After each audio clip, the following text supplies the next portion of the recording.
Right, let's see if that's working.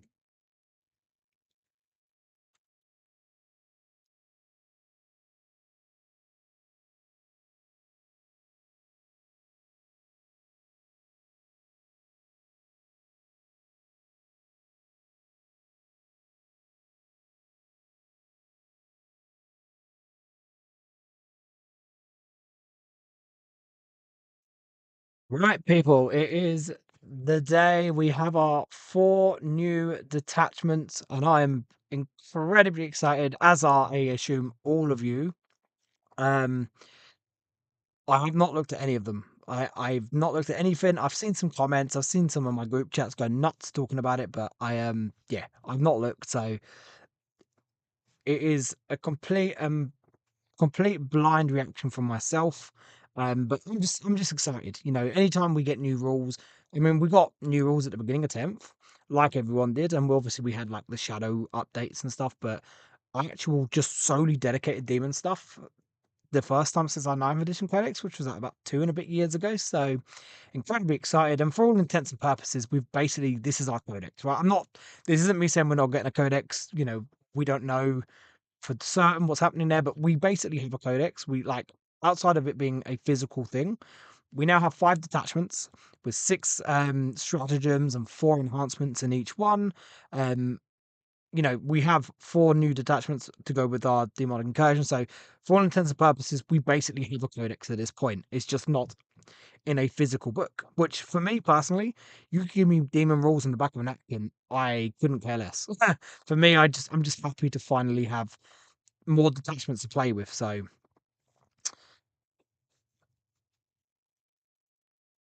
so I'm going to check the chat. How are we doing with sound? Is everything good? This is all brand new. This is the first live stream, so I have no idea how it's going. I'm just talking, but if everything sounds good, let me know. And then if it is, we'll just get straight into it because it's killing me. It's really killing me. Like I'm ready to just burst open because I have not read these detachments yet, and it's killing me to not sit there and read them. I don't know how I've got through this long without reading them, but yeah, it's yeah. I'm just so excited. I'm really excited. Awesome. That's good. Shout out to Ola, by the way, one of my most loyal followers. Absolutely amazing dude. And makes this worth doing as the rest of you do, of course, as well. But Ola is Ola is a special member of the channel and someone that we care a lot about here on the True Demon Lord show. Um, so I mean, what's the time? About 10 minutes till I said we would start, but I can't wait any longer. I can't wait any longer. So we're going to get into it. So I think I'm going to start with porn. I've seen some comments from some of my WhatsApp groups and some other things. Um, so I think from just a little bit I've seen, corn is apparently the best one. Sinesh is also very, very good, which is what I thought it would be. Zinch apparently looks decent. I've heard will be a little bit of a hard thing to master, but could be very good, which makes me incredibly happy as a Zinch nerd. And like I've been hinting at people, the Nurgle one was Battle Shock focus. And apparently it looks like that's probably the case because some people have said it's not very good. But we'll see. I'm gonna give my opinions. I'm expecting some hidden gems in here. I just have a feeling that some of these attachments are going to maybe on the face of it not be as amazing as some people want them to be, but like underneath the surface will have, play. Which is what I think. I don't like seeing easy on the surface, easy to use rules. I want there to be some meat to it. You have to delve into it, get right into it, um, and experiment. So let's get going because I can't wait any longer. So we have the Blood Legion. I just want to say the names that we have for these attachments are so boring. Like they could have used any of the old like formations from 7th edition. Like you could have gone like Murder Horde of Corn or Pandemoniad of Zinch, Pleasure Host of Sinesh. Like there were so many cool names and they're all just something Legion. And it's like, oh, Blood Legion is so boring. But then Fawn is also boring, right? So let's let's get started. Mad Pull. So each time an enemy unit, excluding aircraft, ends a normal or advanced move within 6 inches of one or more Legioness Demonica Corn units from your army, one of those Legioness Demonica Corn units can make a surge move towards the enemy unit. Ooh, ooh, I like that. To do so, roll 1d6. Models in your unit move number of inches up to this result, but your unit must end that move as close as possible to that enemy unit. When doing so, those models can be moved in an engagement range is a typical surge move. At the art of that enemy unit, a unit cannot make a surge move while it is in engagement range of one or more enemy units. Wow, okay. So I'm just going to reread that first bit. Each time an enemy unit, excluding aircraft obviously, ends a normal move or advanced move, but not fallback, within 6 inches of one or more Legioness Demonica Corn units from your army, one of those Legioness Demonica Corn units can make a surge move. So if they move within, say, within 6 inches of a unit of Bloodletters and a Bloodthirster, only one of them will be able to make the surge move. But this makes protecting objectives pretty decent. Oh my god, this is really good. Like against combat armies, because if you make your surge move, you're now locked in combat, meaning they don't gain fights first, meaning you get to fight first. So against World Eaters, if Angron gets close, you just go, cool, Bloodthirster, surge move in. Oh, look, you made it in. That's going to force combat armies to have to basically be 6.1 inches away, which is fine. But if the opponent is only just trying to get on an objective to stop it and like to contest it or take it off you, and now you get the surge move and either get to get more models onto the objective or get to just tag it, tag the unit, sorry, that's, oh my god, that's good. That's really good. I think it's really good. Off the straight bat of it, that's pretty good. And then Blood Tainted. So we've got a second rule. I do just want to say, I love the fact that they didn't just go, oh, if you're in the shadows, you get this. If you're wholly in the shadows, you get this. Like actual proper rules. And that's amazing. So Blood Tainted, at the end of a phase in which a Legioness Demonica Corn unit from your army destroyed an enemy unit that was within range of an objective mark at the start of the phase, it's going to be sticky in it. If your unit has a high level of control over that objective marker remains under your control until your opponent's. Yeah. So if you kill something and you control the objective, if you kill something that's on an objective and you control the objective at the end of a phase, you take it. Um, is it in combat or no? So a skull cannon could kill something in shooting, and as long as you're on it with anything, you can take the objective as well. So that's quite nice.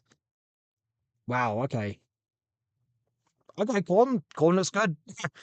Corn looks very good. Um, Corn is boring. That's an opinion that makes you sad. I'm sorry, Justino. I'm just not a big Corn fan. But I'm gonna hold my hands up. This detachment, oh my god, I love this detachment. Oh, I hate it because I hate liking Corn. There's just something in me that doesn't like Corn, but oh my god, that's a really, really good detachment rule. A really good detachment rule. Am I overstating just how good this is? I don't know. I just think it's really, really good. World Eaters would kill to have this. Okay, I mean, that's really good. Enhancement. Legioness Demonica Core model only, while a friendly Legioness Demonica Core unit, excluding monsters, is within 6 inches of the barrel. Weapons equipped by models in that unit have a lance. Wow, okay. You can't give it to your Bloodthirsters or... Well, your Bloodthirster can take it, or Demon Prince can take it, but they will never benefit from it. But you can give Bloodletter's lance, the Rider on the Bloodcrusher lance, Dog's lance. Okay, so 35 points of that is pricey. It's decent, but it's expensive. I don't know how much I love that. Maybe putting it um on a Skullmaster just to give the rest of the guys lance. Not terrible. It's not terrible. Um, but 35 points is pricey. Fury's Cage. I like that. That sounds really cool. Legion has demonic form monster model only, so Bloodthirsters or Demon Princes. Each time the bearer is selected to fight, it can use this enhancement. If it does, the bearer suffers D3 plus 1 mortal wound, so you do wounds to yourself. And until the end of the phase, each time it makes an attack, you can reroll the hit roll and you can reroll the wound roll. Awesome. So we're getting something that most other armies just get at the cost of taking between 2 and 4 wounds. Don't get me wrong, Bloodthirster's issues is rerolls. Bloodthirster with Fury's Cage, amazing, right? Reroll hits and wounds is amazing. They have to take up to 4 wounds to do it though. But I still think for 20 points, if you're taking, which I don't see why you like, I think this will definitely be a common detachment we see. If you're taking Bloodthirsters, which you're going to, I think at the moment, Furious Cage straight on there. Brazen Maw, Legion SD Monaco Core model only, add 2 to charge rolls made for the bearer's unit. Yeah, I mean, Bloodmasters, like getting this on the Bloodmaster, like that's +3 to your charge. Obviously, we don't have 6-inch charges unless there's something in the strats. Obviously, I haven't. This is me reading this for the first time, but I'm very much assuming that 6-inch deep strike is not accessible to this because it is locked to demonic incursion. So, actually being able to counter that with dropping a unit of blood crushers or bloodletters down with a bloodmaster or a skullmaster, since they already get +1 to charge because they've got an instrument, they now get this with the +2. So now they have a +3 to charge, so a 6-inch deep strike. Um, you can give this to a bloodthirster as well, so he can get +2 to charge. That's pretty good. For 15 points, I don't see why you wouldn't take this. Furious Cage, I think you take on a bloodthirster every day of the week if you're taking this attachment. Brazen Maw, I definitely think you're probably going to see Bloodmasters and Skullmasters more, even if it's just to take enhancements. And I think Brazen Maw, yeah, if you've got your character, you shove this on, or even on just a second Bloodthirster. It's good. And then Gateway onto Examination. Wow, these names are hard. Thirst is okay, but Furious Cage is called, Brazen Maw is called, Gateway unto Damnation. That's a really cool name. 10 points, so it's cheap. Legioness Demonica core monster model only, so Bloodthirsters or Demon Princes. The bearer's deadly demise ability inflicts mortal wounds on a d6 roll over 2 plus the name. So okay, maybe do Demon Princes have deadly demise? I think they is it mini deadly? I think. Let's talk about Bloodthirsters. D6 dev wounds on each unit within 6 inches on a 2 plus. That's funny. Instead of 1 or 6. In addition, if the bearer has destroyed 1 or more enemy units this battle, the bearer has the Deadly Demise D3+3 ability instead of any other Deadly Demise ability on his data sheet. Wow, okay. Just kamikaze bloodthirster. You just send him in, he kills something, and you just sit him right amongst loads of important stuff and either force your opponent to move away or just have to take D3+3 dev wounds. Oh, that's quite cool. Um, even funnier, if you know he's like, if he's only on a few wounds left and you send him into something, like knowing that you're going to probably die, just so you can do D3+3 dev wounds on a bunch of units. I really like that. I really, really like that. Furious Cage and Gateway unto just Gateway unto Damnation is only 10 points. I just don't see why you wouldn't take that. That's 315 points in Bloodthirster. I think that's great. Um, Fury's Cage, I think you take on a Bloodthirster, like every Bloodthirster you take, that's the first thing that goes on it now in this attachment, Fury's Cage. And Brazen Maw, you can put on some small characters, because I do think you're going to see some small characters. So, yeah, I mean, overall, um, Slaughter is good, just pricey. I think it is really expensive, but it's still half decent. Fury's Cage is really, really good. Shame you have to take the Mortals, but still really good. Brazen Maw is good. Very good. Gateway Unto Damnation is just funny, and for 10 points, why not?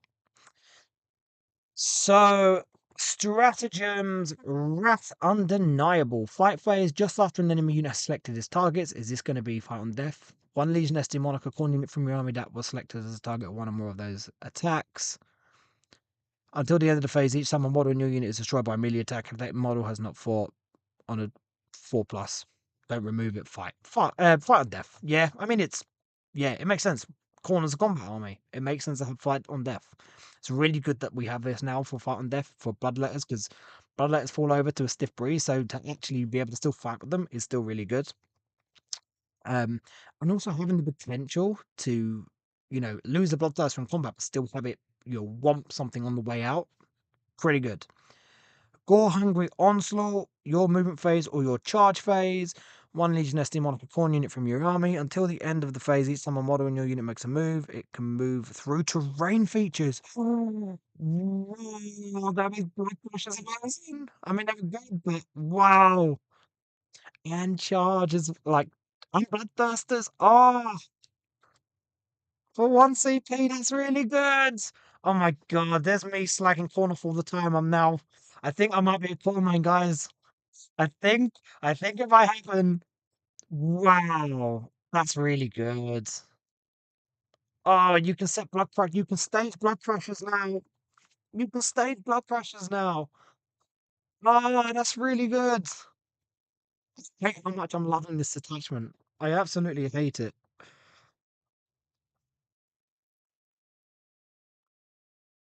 Outside of the Slanesh, you don't think any of these are better than the Index? I disagree. I think this detachment is really good so far, from what I've read. I still think the Monocle Passion will be the best one, just because Uppy Downy, 6 inch Deep Strike, it's just really good, but they all have the move through wall. Oh, do they all have move through? Well, every detachment has that. This is literally me just reading this. Like I've not read any of these yet, so I mean they're still really good. Like, yeah, yeah, but like tanky. I get the whole wanting to be tanky thing, but it just seems like you're going to be able to lock people up quite fast with this. Your damage is going to be fairly good because corn damage is quite good. Um, Look, right. I never want demon rules to be busted or broken. I just want them to be fun and playable. I still want to get something out of it, but I like the challenge of it not being the best thing. So far, this looks fun. This looks really fun. Um, Skulls get blood. Your shooting phase, one Legion SD Monica Corn infantry or Legion SD Monica Corn mounted, so letters or crushers. That is not within engagement range of one or more enemy units. Select one enemy unit that is not within engagement range of one or more units from your army and is within 8 inches of and visible to your unit. Roll 66 for each 4 plus that enemy unit what suffers one mortal wound. Grenades! We have grenades! We've got grenades! It is literally a grenade strap. Okay, I like this. So you can't fall back and you can't be in engagement range. Within 8 inches, you roll 6 dice, and every 4 plus is a wound. Is a mortal wound. That is literally grenades, right? Okay, I'll take it. Mate, I'm really liking this detachment. What people yeah, Danny's right. Don't spoil it for me, guys. Let me figure it all out myself. Grenades from Wish. This is okay. You know what? I can't help it. And if I'm coming across all over the place, I'm really sorry, but I get giddy when we get new demon rules. It doesn't happen mega often, so I'm just really excited. And I know I slag corn off a lot, but I'm as much as I'm not a big corn fan, I still like corn. I still like corn. He's just at the bottom of the list, but we still like corn. Blood begets skulls. Skulls beget. Okay, I was actually thinking, didn't I just read that? So we've got skulls beget blood, which is grenades, and blood begets skulls. Your charge phase: one Legion SD Monarch corn unit from your army that has not been selected to charge this phase. Until the end of the phase, your unit is eligible to declare a charge, advancing charge. Sorry, that took a minute for that to click. Advancing charge.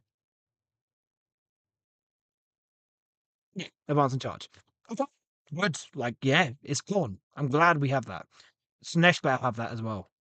Um, And they could make that I'm guessing the detachment rule is probably advance and charge or fall back and charge or something. I'm guessing it's got to have something. So surely they've got to have something to do with charging in the Sinestri detachment. False flight. Your opponent's movement phase just after an enemy unit falls back. One Legion SD Monica Corn unit from your army that is within 6 inches of that enemy unit and would be eligible. So I've got to read that again. My mind just went a bit fuzzy there. Right. Your opponent's movement phase just after an enemy unit falls back. One Legion SD Monica Corn unit from your army that is within 6 inches of that enemy unit and would be eligible to declare a charge against that enemy unit. Your unit now declares a charge that targets only that enemy unit and you resolve that charge. Note that even if that charge is successful, your unit does not receive any charge bonus this turn. You can charge in the opponent's movement phase if a unit falls back, but still, it's good. One Legion SD Marker Corn unit from your army that is within 6 inches of that enemy unit. Okay, so the unit has to make the fallback move first. Once they finish the fallback move, then if you've got, and it isn't just the corn unit they fall back from, right? Yeah, no. So they still have to be eligible to declare the charge. So if they're in engagement range, they can't. But Okay, I really like that. Again, if your opponent wants to fall back and try and get onto an objective, and you've got someone 6 inches on the objective, you go, cool. Like, you get the surge and you get to do this. I guess this would happen before the surge. I don't know. I'd have to read in more into that. I'm gonna put things out there without going too deep into it. I'm gonna do proper in-depth videos on each of these attachments in the next week and two. And then we'll also do list building videos. Like I said, we would do a while ago and hinted at the end of those videos that we will do full list building videos per detachment. But this is me just, you know, thinking about different things that I'm seeing at the moment. Um, that's good. That's really good. And then sheathed in brass. Your opponent's shooting phase just after an enemy unit has selected its targets. One Legioness Demonic a corn unit from your army that was selected as a target of one or more of the attacking unit's attacks. Until the end of the phase, we save! We get an save! One Legioness Demonic a corn unit. You can give someone a 3+ armor save. Your opponent's shooting phase just after an enemy unit is selected as targets. One Legioness Demonic a corn unit from your army that was selected as target. So you don't get it for the whole phase, you get it against that specific thing. But if your opponent's throwing those bolter shots of bloodlets, 3+ armor save. Like, okay, if your opponent's only chucking AP -1 at you, 4+ armor save on your bloodletters, if you can get cover save, you know. I like that. I think that's really cute. But also I like it. Um Surge doesn't work for fullbacks. Okay, cool. Um, okay, so that's the corn detachment. Um, honestly, first opinions, massively overshot my expectations for it. I had a feeling it was going to be very plus one attack and strength on the charge or something like that. I really like this detachment. I don't know if I'm going to run it just because I'm not a big corn guy, but I still have like 10,000 points worth of demons, so I can run it if I want to. But you know, my heart is set on Zinch. I will waver for Slanesh because I do want to see if my keeper spam is a thing again. I have a feeling it might be. But overall, anyone that says this detachment is not good, um, I disagree. I think this is an amazing detachment. Unless I'm missing something, guys, this just seems really amazing. Um, it does want 6-inch charges. Like, it does want Warp Rifts. But then I think you're going to say that for maybe the Naga one, maybe not the Slanesh one if it's all about being really fast. I do think this will miss Warp Rifts. But I think there's a lot of power in this detachment. A lot of power. Um, yeah, I mean, I'm not a big fan of Bloodletters. Them going down to 110 points, and now in this attachment, I actually think Bloodletters are half decent now. I still don't think they're very good in Demonic Incursion, but I think in Blood Legion, yeah, run Bloodletters. Run Bloodletters. Take a Bloodmaster, because Bloodmasters are amazing, and give him Brazen more. Um, Also, I do think the best thing out of this entire detachment is Kamikaze Bloodthirster. Kamikaze Bloodthirster is just spirit animal level, right? Just runs in, kills something, blows up, kills everything nearby. That's just amazing. And then you roll a 1 on the explosion and it doesn't matter. But um yeah, this before the nerf to surges would have been even more insane. But overall, first opinion, I think this is amazing. This is really amazing. Right. Moving on, we've got Legion of Excess. I'm excited for this one. Right, I can never pronounce that word. Or Legioness Demonic Slash units from your army are eligible to declare a charge in a turn, which I think considered. Cool, I was right. It was going to be advancing charge or fallback and charge. It was going to be one of the two. I was almost like 99.9% confident it was one of those two. Fallback and charge, that's really good because the keeper's problem is, they charge certain things, they can't always kill it. Or I had people at like Welds charging me with rhinos into the keeper because you couldn't kill a fully like untouched rhino. But now to go, cool, I'm just gonna fall back, fuck off that way and charge something else. Also Shalaxi can fall back and charge now. Mate, that's really good. Um this is also really good. So you're not stuck. Like if your opponent charges you in your turn, in their turn, and then you don't want them to have fights first. You fall back and you charge back in. You gain fight first. Really, really good. Okay, mate, they're hitting it out of the park. The con detachment was good. This detachment so far, we've only read the first thing, but it's good. Seductive Gambit. Ooh, this sounds interesting. Legion SD Monica Sinesh unit from your army have the following ability: Seductive Gambit. Each time this unit ends a charge move, you can declare it will perform a Seductive Gambit. If you do, until the end of the turn, this unit does not have fights first, so it loses fights first for charging. But instead, each time a model in this unit makes an attack, you can reroll the hit roll and you can reroll the wound roll. That's really good. Same thing with the pawn detachment. We are paying a price to get something that a lot of armies kind of get. Well, I say a lot of armies, not a lot of armies. Reroll hits and wounds is really, really good.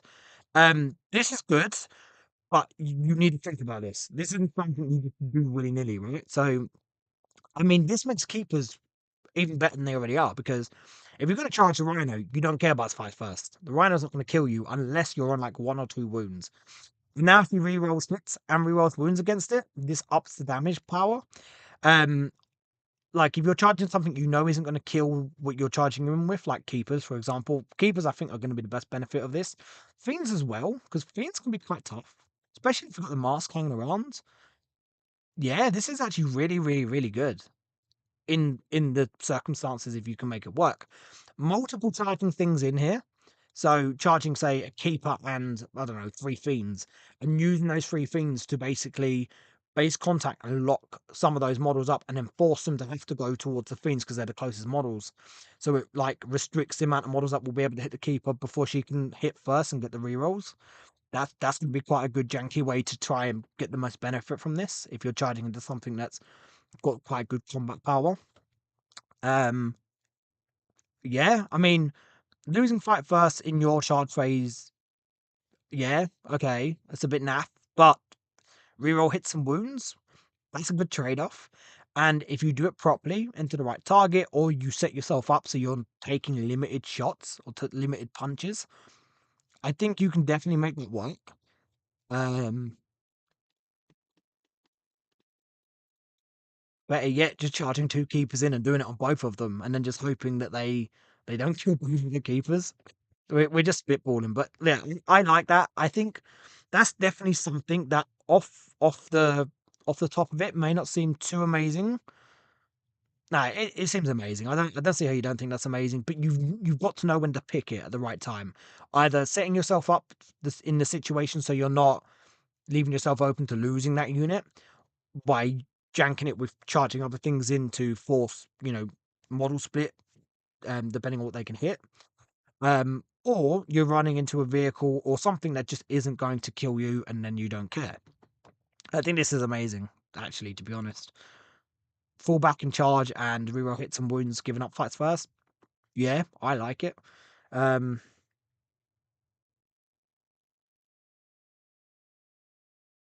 yeah, 100%. You need the balance. So when you're thinking about these detachments, I mean, you're saying we need to compare them to demonic incursion because that's what we've had for like a year and a half. And I 100% agree with you. I still think demonic incursion will be the best overall just because of up and down a 6-inch deep strike. But the quantum detachment, I definitely think if you want to go that way, you can. And this so far is not terrible either. I like this.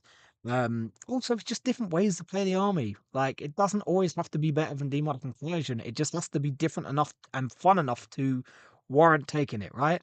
Um, but yeah, I do agree with you. Um, Bloodthirst, a fight on death, 8d6 mortals, and then Deadly Demise is insane. Yeah, it really is. It really is. Yeah, so I like that. I really like that. I definitely think Keepers and Shalaxi love this. And also with Shalaxi as well, is yes, she gets to reroll hits and wounds against character units, monsters, and vehicles, but she can sometimes struggle with certain units like Bulgrin or 10-man units that just she charge into or charge into her. Obviously, you can't use Seductive Gambit if you get charged. Here's a question. Each time this unit ends a charge move, can you use this on Heroic Intervention? Because you wouldn't get it anyway, like fights first, but it's still a charge move.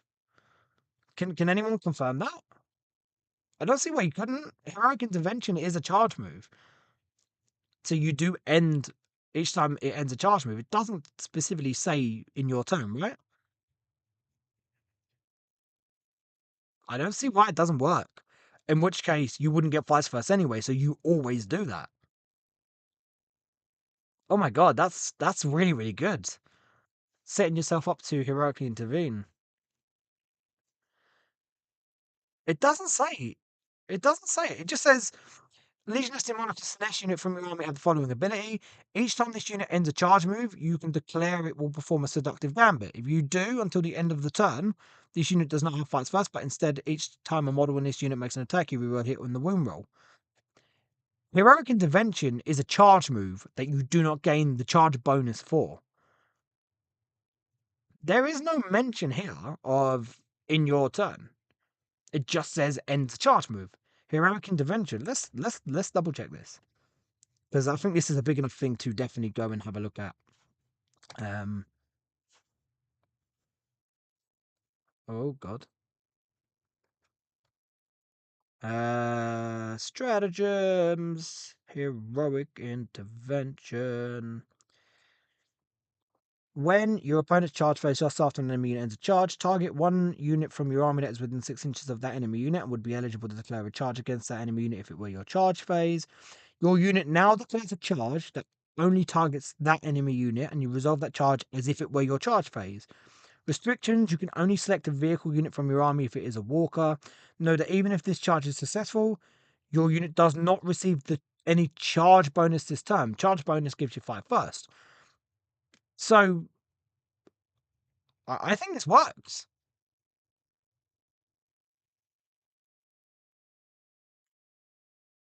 It wouldn't work because it says instead of. What? Wait, hold on. Where does it say instead of? Each time this unit ends a charge move, you can declare it will perform a seductive gambit. If you do, until the end of the turn, this unit does not have the fights first ability, but instead, each time a model. It says it does not have the fights first ability, but instead, it doesn't say you trade it. Now I sound like a rules lawyer, I know. I'm not trying to, but it says if you do, until the end of this turn, this unit does not have fights first, but instead each time a model in this unit makes an attack. To me, personally, it doesn't state, you're trading it. It just says it doesn't have fights first, and instead.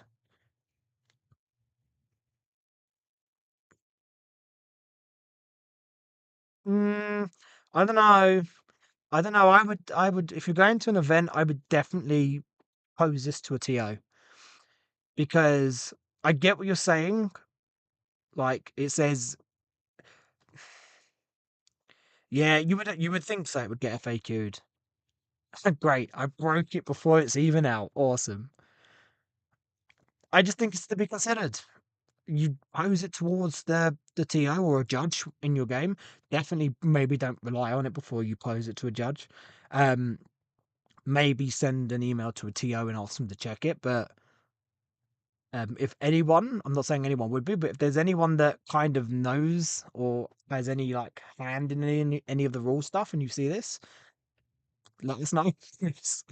Because oh my god, I mean it's good, but with heroic intervention, I get. It sounds to me like you're trying to rule it in your advantage. I'm not. I'm really not.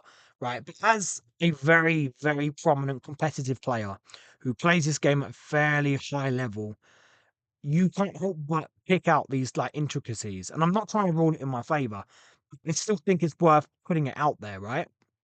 Because I mean, I don't look, if we're being real, it should not affect heroic intervention, right? It shouldn't, because that's just really, really good. But there are other things in the game that are just better that kind of break that kind of what it's meant to do. I don't know.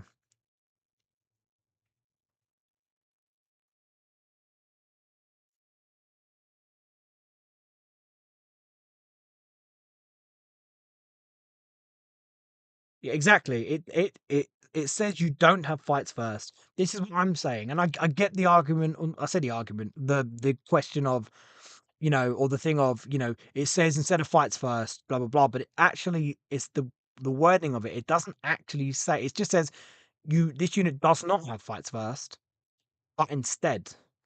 And yeah, it's why GW? Why can't you just give us straight laced rules that cover all these issues? Look, I don't think it should work. Like looking at it from a fair point of view, unbiased point of view, I don't think it should work.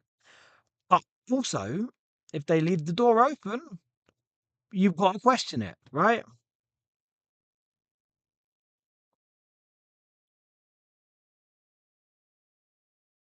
If it wasn't if it wasn't intended, they would have wrote your charge phase.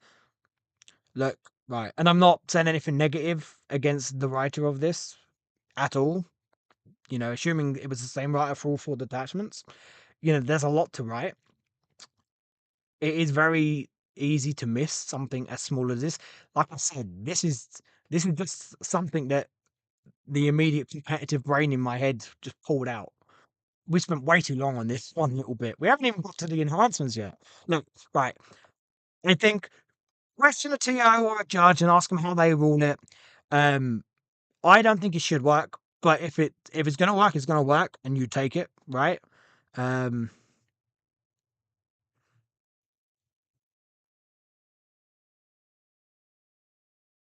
Currently you can add a squiggle or the commandos. Exactly, exactly. I saw that and I was like, fuck off, like fuck right off. Um, yes, it's that level of inconsistency or just failing, like not fail safing the wording exactly, where you leave little corridors of interpretation open, which is quite common in the GW rules and and for me, look, I would get it if it was like instead of getting fights first, and then in that case, then it'd be like, okay, cool. Like you don't get fights first when you make the heroic intervention, but because it just says if you do until the end of the turn, this unit does not have fights first.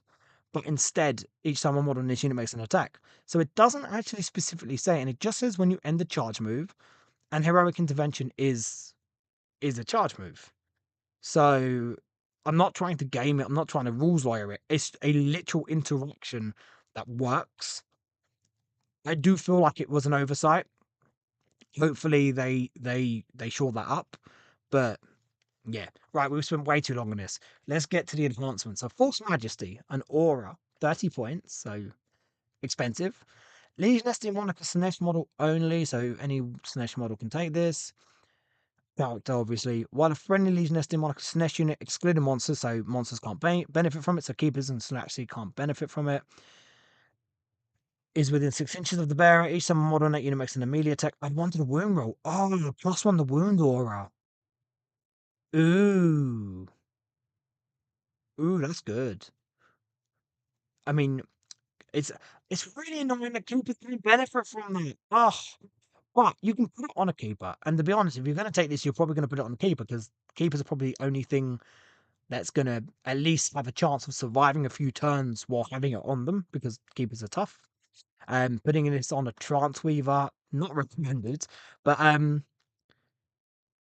plus on the wound aura, it's not bad. It's expensive, but I mean it's good. Dreaming crown aura. Um, While friendly Legionist demonic Slanesh unit excluding monsters is within 6 inches of the bearer, each time a model in that unit makes an melee attack, add 1 to the hit roll. Let me read it again. My mind just again. I'm still on that seductive gambit thing. Legioness Demonica Slanesh model only, while a friendly Legioness Demonica. Oh, so it's the same thing as Force Majesty, except it's +1 to hit, and it doesn't affect monsters. So you can get a +1 to hit aura that doesn't affect monsters, and a +1 to wound aura that doesn't affect monsters. They're 30 points each, so they are pricey, but they're not bad. If you can put them on anything, you can put them on keepers.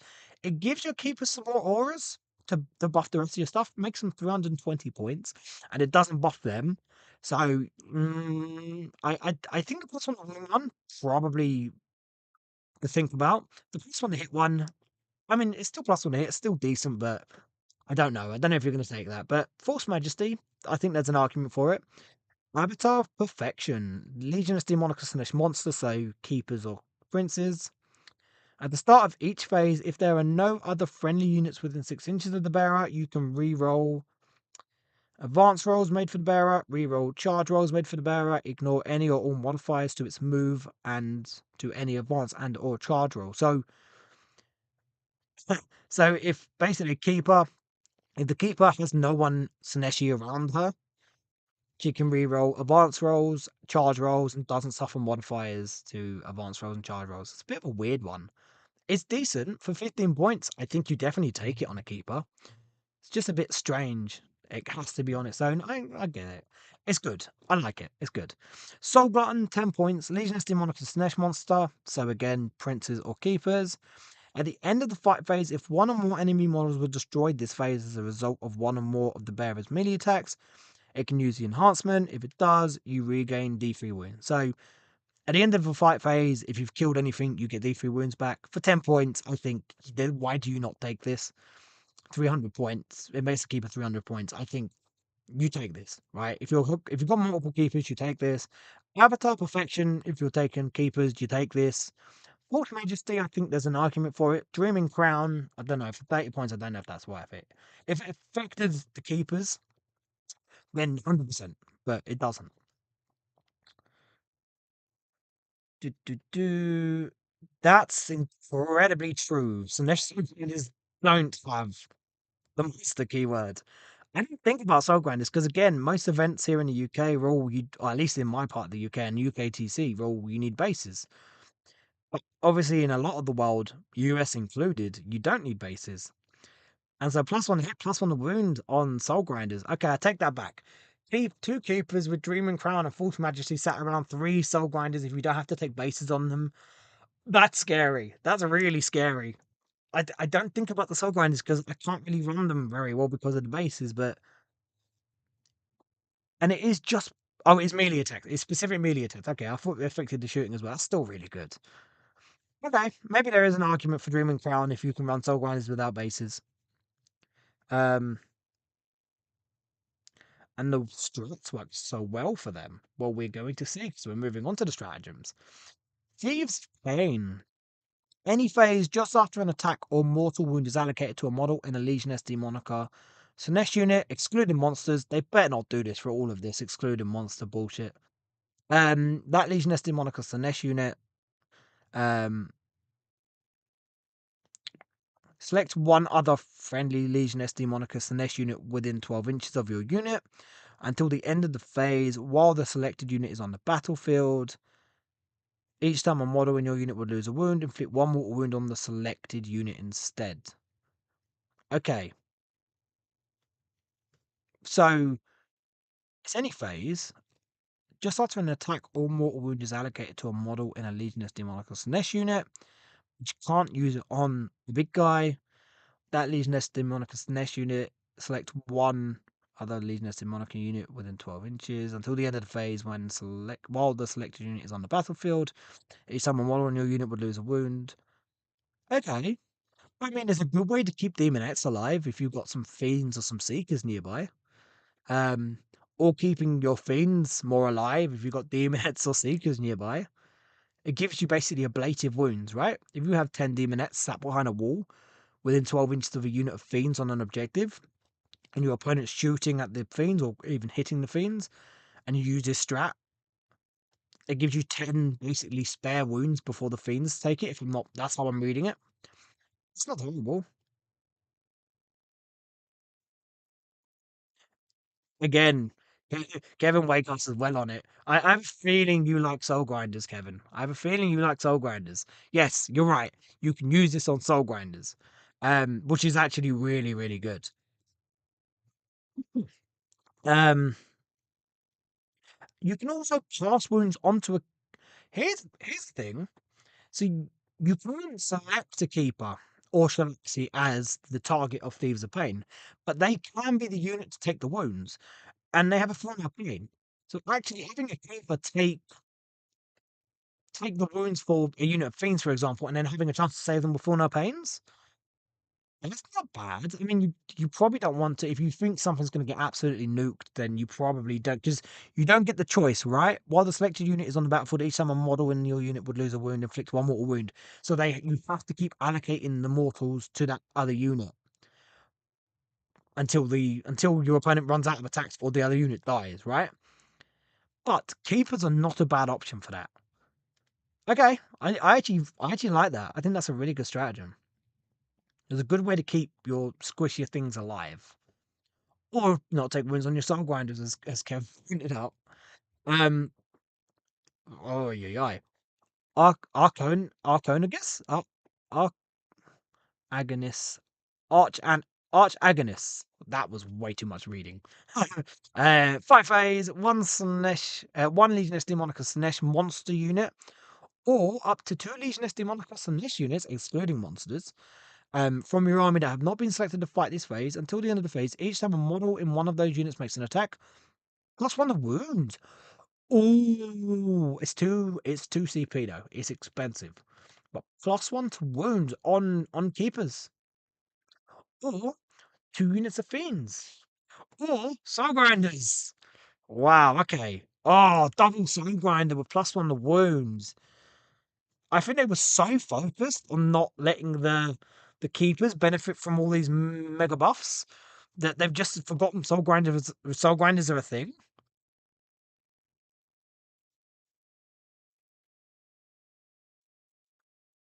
Yeah, sacrifice demonettes to keep fiends alive. We did say that. Yeah, like it's ten ablative wounds, right? Or you can use keeper and so you can at least try and save it. You probably don't want to use keeper, but the option's there. Also, I don't like demonettes, but if anything, taking demonettes just to be ablative wounds for stuff because of Thieves of Pain, that's not bad. For 100 points to keep fiends alive. Yeah. Um, +1 the wound though. 2 CP does hurt, but that is good. Um, Sentry, Excruciation, your command phase, 1 Legion SD Monica Slanesh model, monster. Uh, 1 Legion SD Monica Slanesh monster unit from your army that is on the battlefield. Each time, no, each unit, Christ almighty, each unit on the battlefield that is within your army Shadow of Chaos must take a battle shock test, subtracting 1 from that test if they are below half strength. Designers note the stratagem forces all friendly and enemy units like. Oh, this can allow a Chaos Demon player to heal units from their army through demonic terror, or the risk of causing one of their own units to be battle shocked. Okay, so you can basically cause army-wide battle shock within the Shadow of Chaos, which means all your keepers and Shalaxi will have to take it. Anyone in your deployment zone will have to take it, etc., etc. So this isn't just your units; this is your opponent's units, but you also have the chance to heal. Um,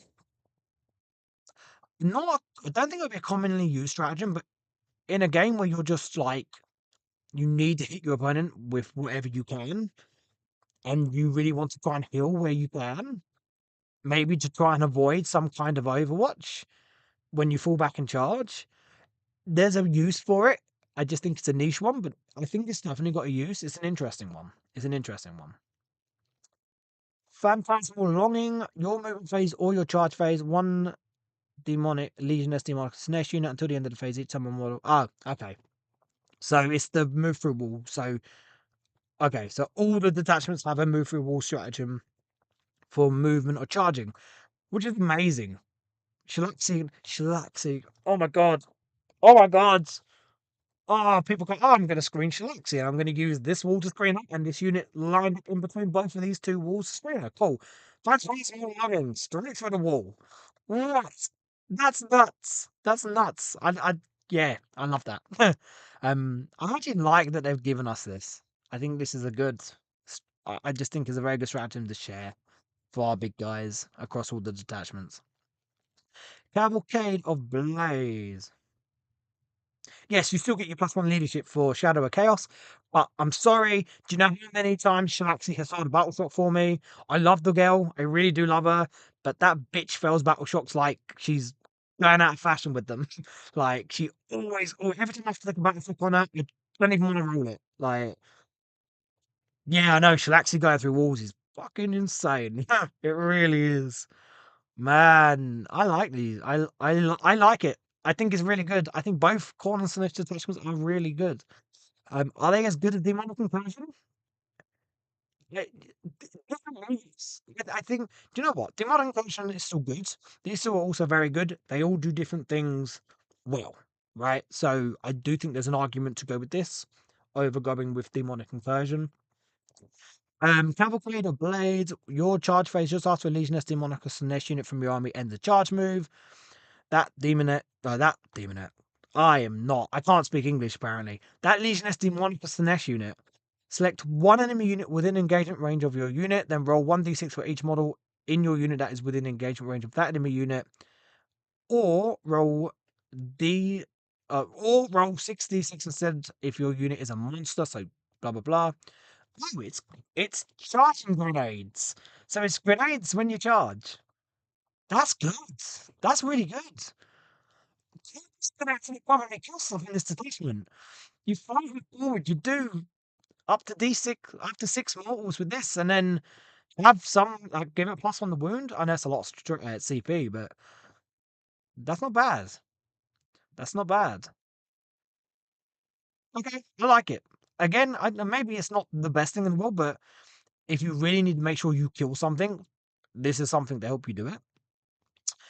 Overwhelming excess. Your opponent's shooting phase just after an enemy unit has selected its targets. One Legioness Demonicus Nest unit from your army that was selected as the target of one or more of those attacks. The attacking unit must take a battle shock test, subtracting 1 from the result, and then if they're in the shadows, there'll be -2 to the result, because you can stack battle shock debuffs. Um, if that test is passed, until the end of the phase, each time a model when the attacking unit makes an attack that targets your unit, subtract 1 from the hit roll. Oh, so that -1 to hit even if they pass the battle shock. Okay. If that test has failed, in addition to being battle shocked, until the end of the phase, the attacking unit cannot select your unit as a target of the attacks. That unit can select new targets. Yeah, it really it looks like loads of fun. Both of them look really fun, to be honest. Like for me to be excited about corn rules, they must be good and they must be fun. And I'm incredibly excited. I don't know if I'm going to play it like straight away. Probably at like a smaller event.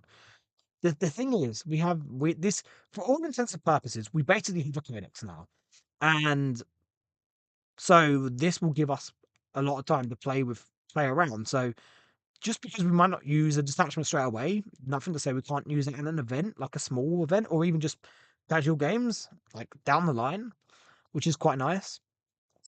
I need to reread this one. So the attacking unit must take a battleship test, subtracting 1 to the result. If that test is passed, until the end of the phase, each time a model on that unit makes an attack, -1 to hit. So they're still -1 to hit either way. But if they fail it, they just can't target that unit, and then you have to target something else. I like that. And then if they're in the shadows, they're -2 to the test. So of course, keepers are already -1 to hit, but if your opponent's already getting like a +1 to hit, like Tau when they spot, this is a good way to cancel that, or potentially not even be shot. Also, if they're in the shadows and they fail it, they will take D3 mortals as well, which is quite nice. This is quite good on Shalaxi, just giving her -1 to hit. Or potentially not even be shot by something big. Like if your opponent has like a really super shooter unit or really high damage potential, this is a good way to try and avoid it or try and soften the blow, I guess. Yeah. So I really like this detachment. I really like this detachment. Um so flares and exalted chariots, no. They're just too expensive for what they are.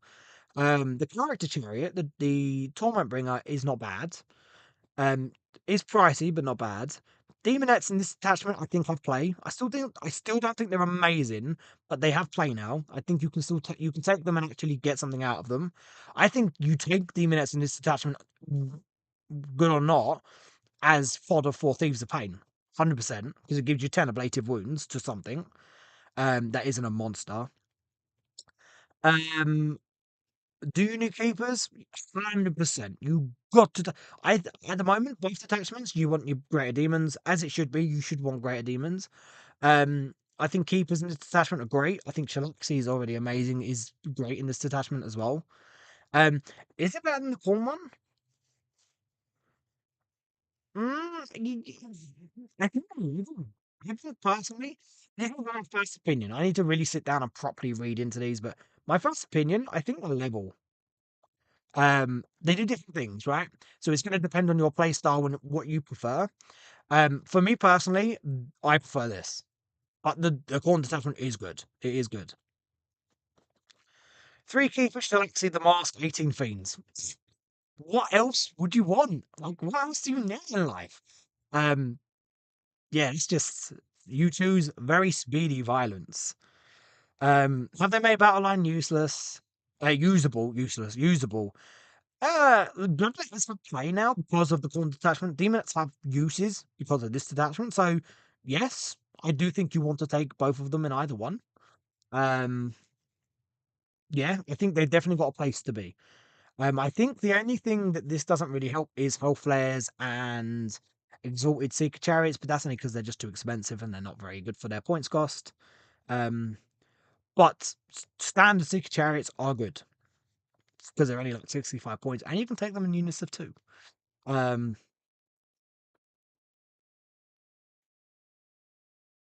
Demons just getting all the rules just spread out rather than Necrons and get them all in one detachment. Yes, I have to play against that Star Shatter, and Tom, who posted that, knows exactly what I have to play into on Wednesday, and I know that's not going to be fun. But I get my first practice game with a detachment on Wednesday against Star Shatter, which I'm excited and bricking it at the same time. And then I get to play against Tom Star on Thursday with a detachment. I don't know whether to take one detachment and just try it out for both games, or try out two different detachments. So we'll see. But I love this. I love this. Right, we spent so long on this because of that fucking um seductive gambit thing. That's an interesting thing to think about. Right, Plague Legion. So this is the one that I knew the most about going into this. I've through various means. Um, so I knew they did something to do with battle shock. So melanch- melancholic miasma. While an enemy unit is within 9 inches of one or more Legion SD Monaco Nurgle units from your army, that enemy unit is within your army Shadow of Chaos. Each player's command phase, select one enemy unit within your army Shadow of Chaos. That unit must take a battle shock test. Okay, so you've got a 9 inch. Every model, every unit in this detachment that's Nurgle. So Nurglings included have a 9 inch aura of shadows for your opponent, not for you, but for your opponent. Yeah, and then once per once per command phase. So that's your phase and your opponent's command phase. Um, you pick one unit and it has to take a battle shot test. And if you get enough stuff in your opponent's face, like Nurglings, I think Nurgling spam is still a thing if you want to take this detachment just off the bat of that, pushing Nurglings into people, then force them to take a battle shot test at -1 because they'll have to be in the shadows to do it. This is a good way to deny primary. Yeah, I like that. It's not bad. It's not massively strong. I think people expected Um, feel no pains, -1 damage, my +1 toughness, blah blah blah. And Nurgle has like different facets to it. So you have the initial like resilient over the top toughness, but I actually think the toughness in Nurgle doesn't so much lie in those things. It's more in the amount of wounds and the higher toughness more than the feel no pains and the -2 damage or something. Um, I like the idea that this is trying to capture with the whole making your opponent's units less useful, I guess.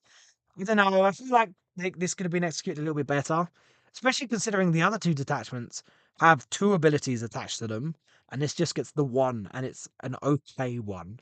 Like, I wouldn't like this to have something in addition. Maybe it makes your opponents, if they're within your Shadow of Chaos, they get minus movement or minus toughness or something. I don't know.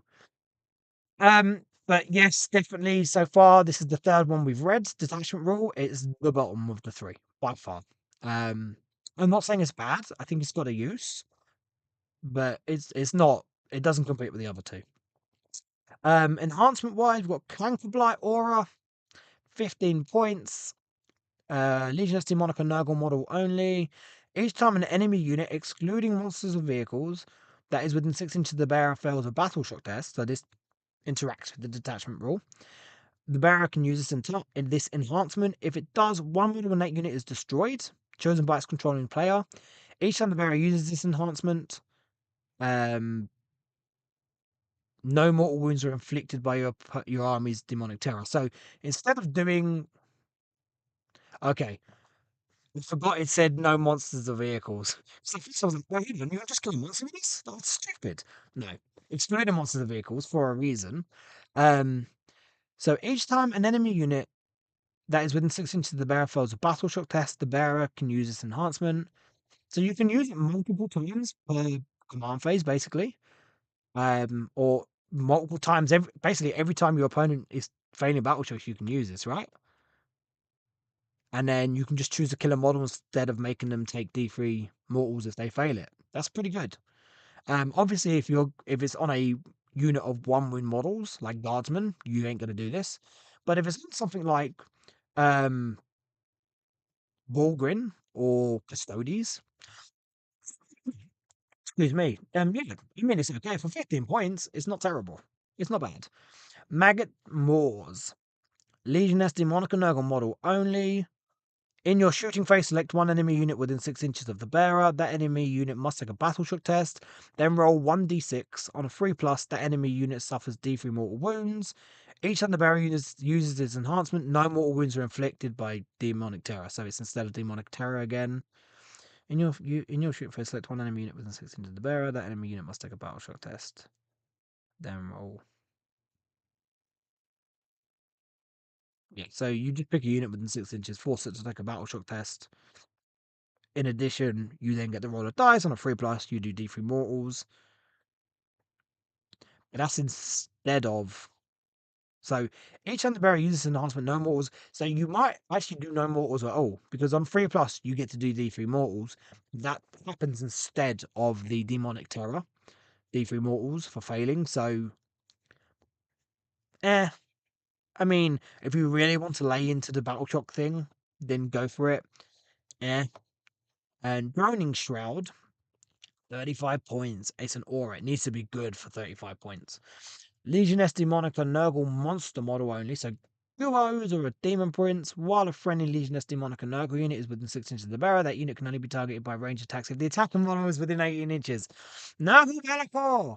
So if you really like Be'lakor like me, and you fit Be'lakor into all your lists, you might not even need Be'lakor for your Nurgle detachment, because you can just have a 265 point Great Unclean that just does the same thing. Or you could have this guy in your Nurgle detachment and have 2 auras of 18-inch loan up, which actually is pretty good. Um, it's 35 points. It's pricey, but I think that's worth it. I think you definitely always take this on your Great Unclean one, right? Always. You can take it on a Demon Prince as well. He gives a stealth aura and only be shot outside of 18 inches, within 18 inches. Yeah, it's not terrible. Okay, I like that. That's good. Font of Spores, another aura, 20 points. Legioness Demonica Nurgle monster only. While a friendly Legioness Demonica Nurgle unit is within 6 inches of the bearer, improve the AP characteristic of weapons equipped by models in that unit by 1. All weapons, not just. Oh, okay. Not just greater weapons. So this will make your ground clean ones puke AP3, the flail AP3. It will make soul grinders. It was AP2 on the harvester and AP2 on the phlegm. And then obviously in combat, it makes them AP3 in combat. It makes plague bearers AP2, beasts AP3. Okay, I think you take this. You definitely take that. And droning shroud, I think you take. Canker blight, maybe. It's not bad. Maggot Moors, meh. I'm not really liking that too much. If you have points spare, I guess. Um, Demon Prince on foot with the 3 invuln once per game is a good candidate for that. I agree. Yeah, I agree. Seething Virulence, fight phase. 1 Legionist Demonic Nurgle unit from your army that has not been selected to fight this phase. Until the end of the phase, each time a model in that unit makes an attack, a modified hit roll of a 5 scores a critical hit. Crits on 5s. Yeah, it's okay. It's what the Poxbringer does, right? But you can get this on Beasts. You can get this on drones. You can get this on Nurglings. You can get this on Grey Unclean ones. You can get this on Rotigus. Yeah, it's okay. Fever Visions, your shooting phase or the fight phase. One Legionistic Monarch and Nurgle unit from your army that has not been selected to shoot or fight this phase. Until the end of the phase, each time a model in your unit makes an attack, add 1 to the hit roll. Okay, I don't hate that. After your unit has finished making its attacks, select one enemy unit hit by one or more of those attacks. That enemy unit must take a battle shock test, so it forces more battle shocks. That's the theme with this detachment is battle shocks, right? It's causing loads of battle shocks. I know people are going to be so disappointed with that because they were wanting basically full no pains and debuffs at the arse, but um, I mean it's a good way to counter -1 to hit. It's a good way if you really like plague bearers getting +1 to hit and +1 damage from Rottgers and reroll wounds from plague drones and +1 AP from the enhancement. You can start to do some damage here. It's chip damage, slow chip damage, but it does stack, right? So Fetid Resurgence is going to be a healing one, I'm guessing. Your command phase, one Legionistic Monarchy unit from your army that is on the battlefield. Return up to 1 destroyed model to a unit, or up to D3 destroyed models if your unit is a battle line unit with their full wounds remaining. If it is a monster unit, 1 model in your unit regains up to D3 plus 1 mortals. Up to D3 plus 1 wounds instead. So you can heal between 2 to 4 wounds on a ground claim on a Rotigus. Or the one I really like is you can have a unit of plague bearers that's taking a battle shock test and they're within the shadows. They pass it, they get D3 guys back because you passed the battle shock in the shadows and because they're battle line. And then you proc this, it is 2 CP, but you proc this, and now you get another D3 back, so you're getting 2 D3 play bearers back. Um, or Nurglings, because they're also battle line, so another D3, and potentially a D3 from passing a battle shock in the shadows. Just to again, just I just don't think Nurgling jail is the way to play Nurgle with this detachment. Um It's 2 CP, so it's pricey, but it's nice to have. It's one that you can pull out if you really need it. Also, because this will happen before you score primary, this is a good way to flip a primary that your opponent's taking off you if they've knocked play bearers down to like 2 or 3 guys. And then you've still got shadows because say you've got a ground flame on nearby. You now get to heal D3 because you passed it. Then you proc 2 CP for this, and another D3 comes back, potentially take the objective back again. It's going to be niche, situational, but a tool in the box that will be quite helpful and handy to have. Um, Renewal, your movement phase or charge phase. One Legionistic Monarch and Nurgle unit from your army. Until the end of the phase, each time a model in your unit makes a move, it can move through terrain. Cool, move through terrain strat. We're used to it now. Merc Shadows, your movement phase. One Legionistic Monarch and Nurgle infantry unit from your army.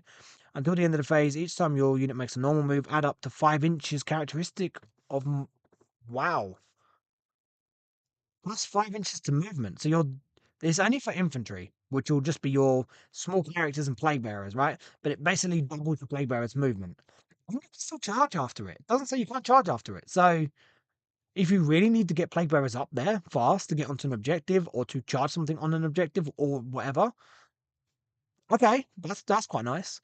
Plague of Woes, your opponent's command phase. Before selecting any targets for the Melancholic Miasma, one Legionistic Monarch and Nurgle unit from your army. Until the end of the phase, after an enemy unit takes a battle shot test as a result of the Melancholic Miasma, select one other enemy unit within 9 inches of your unit. That enemy unit must take a battle shock test. So basically, you get to choose 2 units, and it is only in your opponent's command phase, not yours. You get to choose 2 units for the miasmic Melancholic Miasma. Pick a unit for battle shocks on. Um, okay. It's funny because I keep looking down at the number of people on the stream, and I mean, we're still quite high for what this is. But when I started talking when I started talking about the Nurgle detachment, the numbers just died. So, um, disappointing. I think is the initial reaction. Um, Considering the Clonus and detachments are, in my opinion, nuts. They're really good. I still think this is cool. Do you check this over demonic incursion for a mono Nurgle list? I don't think so. I just don't think so. but you can. It's still got some play to it. It's just not mega powerful. If you're trying to compete and go 4-1 out of 5 round event, or if you're going to LVO or LGT, you're probably not taking this.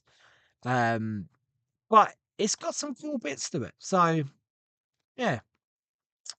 Um, It'll be good in a hard meta. Yeah, yeah. I mean, just if you really need to force those battle shocks, especially if your opponent has lower leaderships, it's handy. 9-inch shadow bubbles means you're putting a -1 to hit. -1 lead. Sorry, -1 battle shock debuff. It has potential to have good control on scoring. If you're running into an opponent that has a lot of models or a lot of OC, this is a good way to have a chance of trying to control that.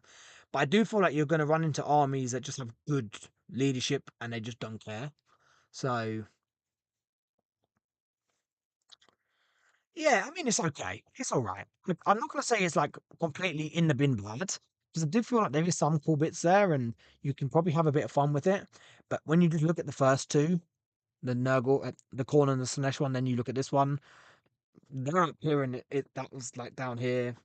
Yeah, it is disappointing. It is disappointing. Right. So we have one more to do, and it is the one I'm most excited about because I'm a Zinch boy at heart, right?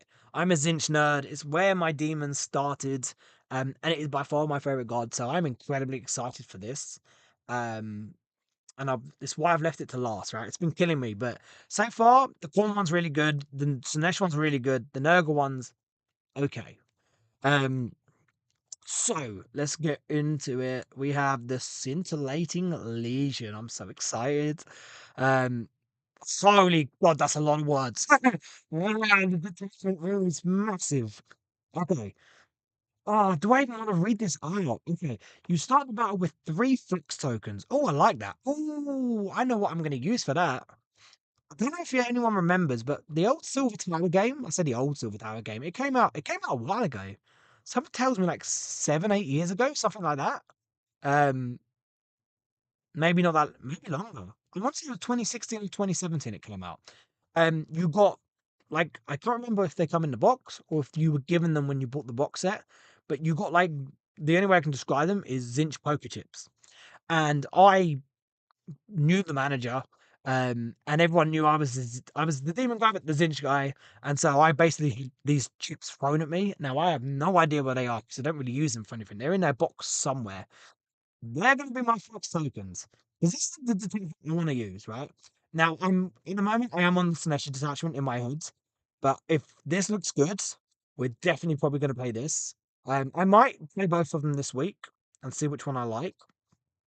But yeah, that's in the back of my head. I'm like, I know what I'm going to use for my flux token. So you get 3 flux tokens. Um, you can spend 1 flux token just after an advance roll, hit roll, wound roll, damage roll, saving throw, or hazard test is made for a Legioness Demonica Zinch model or Legioness Demonica Zinch unit from your army to re-roll the result. Okay, so you can spend a token. You can spend a token and re-roll an advance roll, a hit roll, a wound roll, a damage roll, a saving throw, or a hazardous test. Okay, it's not bad. It's not terrible. It's nice. Um, can you use multiple in one go? So can you use if you have a lot of change and you miss 3 times, can you use 3 at one go? It doesn't say you can't. Um, Flux tokens can also be spent to enhance the effect of some stratagems. Okay, that's nice. I like that there's an extra use for it. Each time you spend a flux token, reduce the number of flux tokens you have by 1, and your opponent gains a flux token. So you spend the token and hand it to your opponent. Okay, that's interesting. This reminds me of Warp Flame from 6th and 7th edition.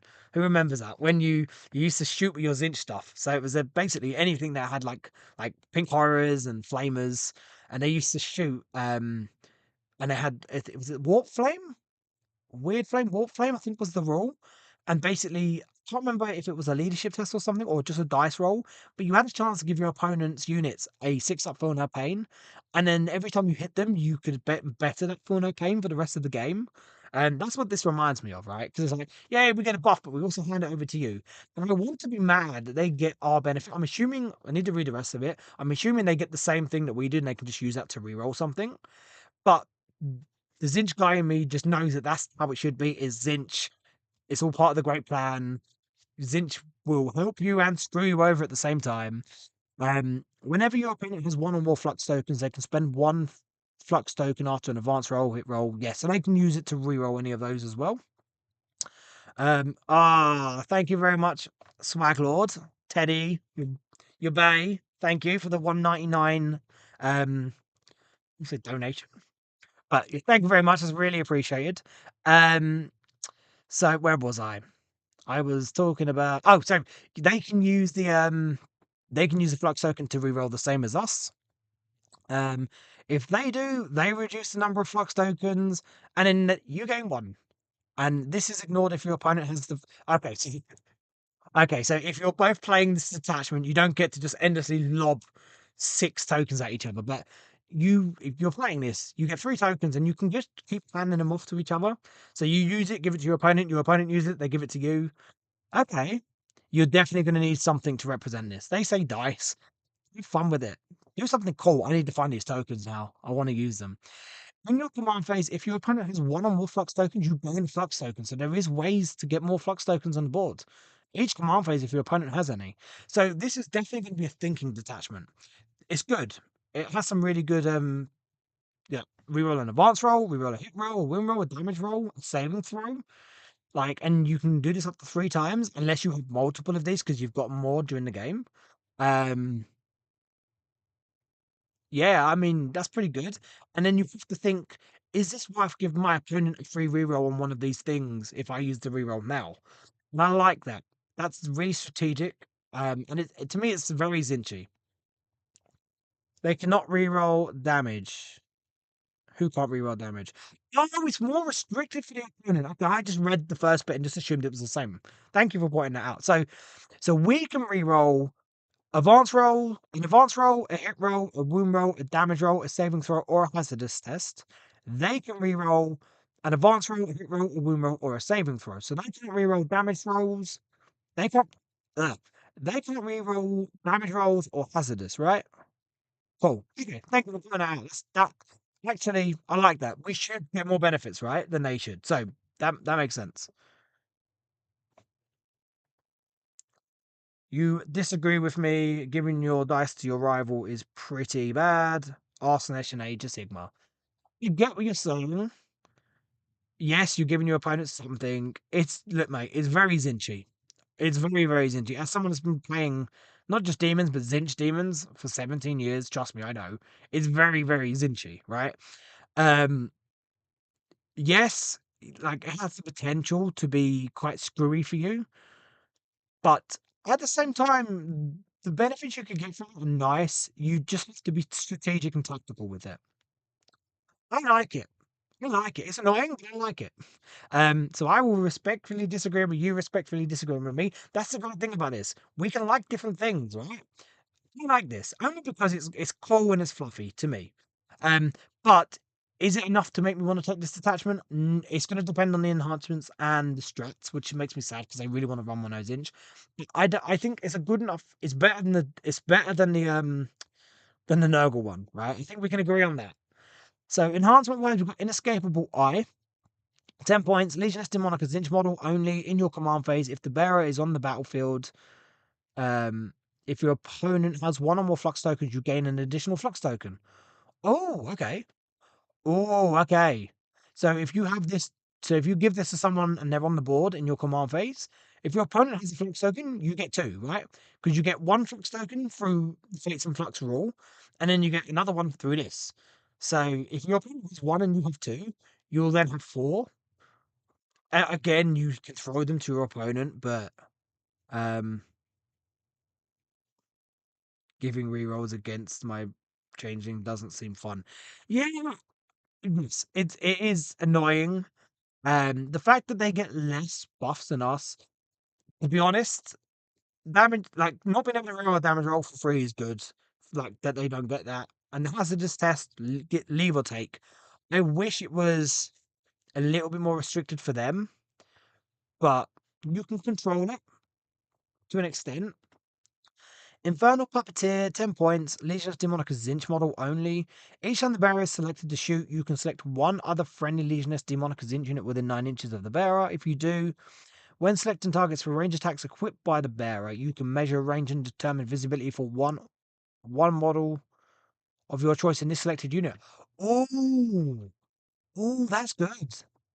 Because Lord's Change's problem is their range is just crap, and we're losing the Everstave, which massively hurts. Because the Lord of Change with the Everstave is very good. A standard Lord of Change, not very good.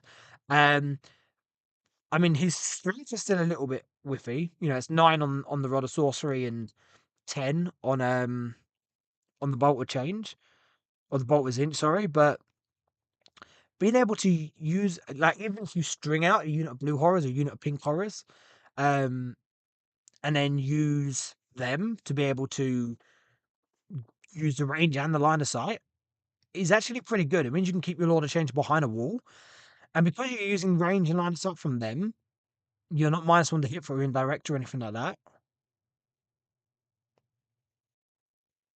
I like that. That's pretty good. For 10 points, why would you not take that? You take that. If you're taking this attachment, again, you're going to have Lords of Change. You infinitely take, like, you immediately take that. 100%. Neverblade, they've given us a Zinchi combat weapon. No. Leave Monica Zinch model, monster model only. So if you're going to take a lot of change with this, you're going to give them the Baleful Sword. Improve the strength characteristic of melee weapons equipped by the bearer by 2. So what's that make it? Strength 8. Strength is the sword strength 7, so that make it strength 9, and staff is strength 6, so make it strength 8, I believe. Improve the strength characteristic by 2. Improve the attacks and AP characteristic by 1. It wouldn't affect the attacks characteristic on the sword because it's an extra attack weapon, but it would affect the strength and it would affect the AP. And each time the bearer makes a melee attack, add them onto the hit roll, so now they hit on 2s instead of 3s. It's a lot of change. We don't need punchy lot of change, god damn it. They always insist every edition on trying to give us some combat Zinch weapon. Improbable Shield Aura, 30 points. Legioness Demonicus Zinch model only, while a friendly Legioness Demonicus Zinch unit is within 6 inches of the bearer. Models in that unit have the Feel No Pain 4+ ability against psychic attacks and mortal wounds. Oh, I got really excited there thinking, holy crap, that's good. Against psychic and mortal wounds. The mortal wounds is not terrible to have because of death wounds and all that. Psychic attacks, Um, do you know what? I'm a little bit deflated reading through all them. The Neverblade is nice, but it's trivial. It's a lot of change. Infernal Puppeteer is good. It's very good. Inescapable Eye is nice, just to buff your detachment roll. Improbable Shield is meh. I don't think you're going to take that. Um, the detachment roll itself, we like it, but again, the potential to give your opponent these kind of buffs as well does great. You can control it to an extent by deciding when abouts to do it, but and then your opponent can then just decide to kind of limit your detachment rule and just not spend them and keep hold of these tokens. But obviously, if you've got Inescapable Eye, which I think you just take if you're taking this detachment, you're still always going to get one. And then in your command phase, you're still always going to get one. But then they can stockpile them and then just throw them all out in one, which is a bit of a scary thing. I mean, I don't hate it, but it's got a big drawback to it. Enhancement wise, I do think it's probably the weakest set of the enhancements, to be honest. Nurgle, no, the Nurgle ones were actually kind of useful in some extent. So I do think out of all of them, this is the weakest set of enhancements. I was really hoping they were going to give us some more shooty buffing kind of enhancements, so like pseudo psychic power enhancement, but they didn't give it to us. Oh, right. Let's look at the strengths because this is where this will make or break the detachment, right? And your tokens can make these better. So, um, didn't even think about it. Why am I being out demons by people in my chat? Yeah, you're right. You're right, Harvey. Like, never played on a demon prince.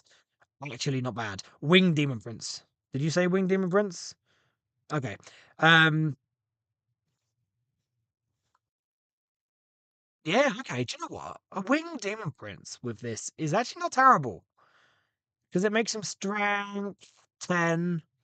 It makes him -3, um, and gives him 7 attacks and +1 to hit. He's already hitting on 2s, but it counts as -1s to hit, I guess.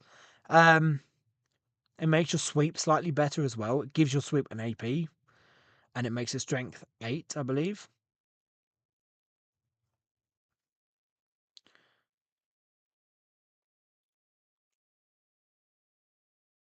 Earlier in the edition, Two Sword Lord of Change was part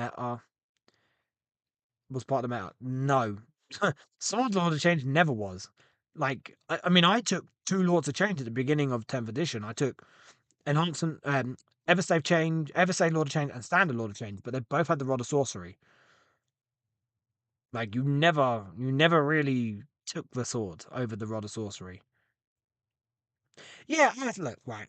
I'm pretending like the Neverblade is terrible. It's not terrible. It's just the Lord of Change. And again, you're right. Combat is inevitable in 40k in most matchups. And it's a nice little thing to have. I actually love the idea. I can't believe I completely missed it, giving it to a Demon Prince. A Demon Prince with wings with this is actually not bad.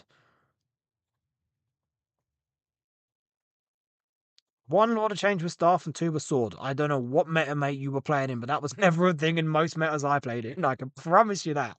But I mean, you could take a lot of change with this and do something with it.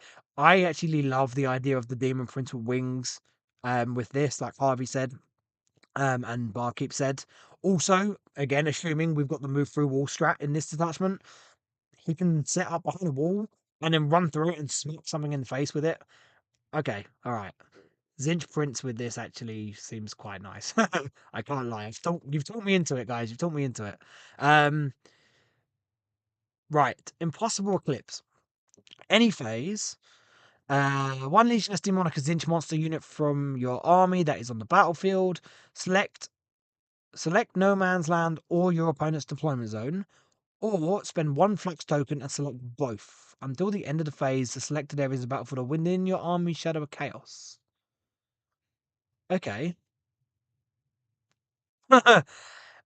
If we were still talking about am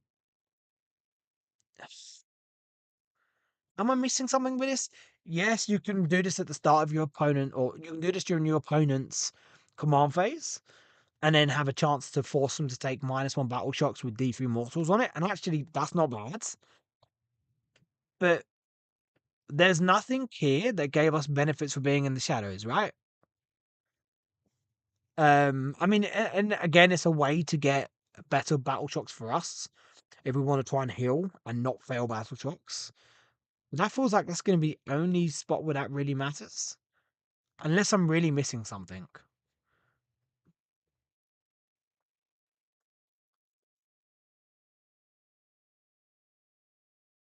Yeah, I feel like I'm missing something.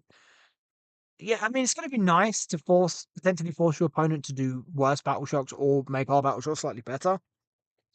Um, but there is no benefit for being in the shadows aside from better battle shots for us or worse battle shots for our opponent. Like we don't get anything else. Pyrogenesis. Your shooting phase or the fight phase, one Legioness Demonic Zinch unit. This is 2 CP, so this should be good. Needs to be good.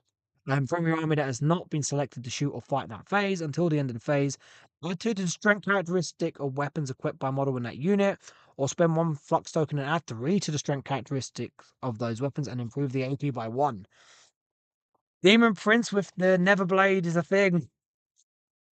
The Neverblade, which is 20 points, and Pyrogenesis for 2 CP, and a flux token, and you can have that do sitting at strength 13, AP -4, 3 damage.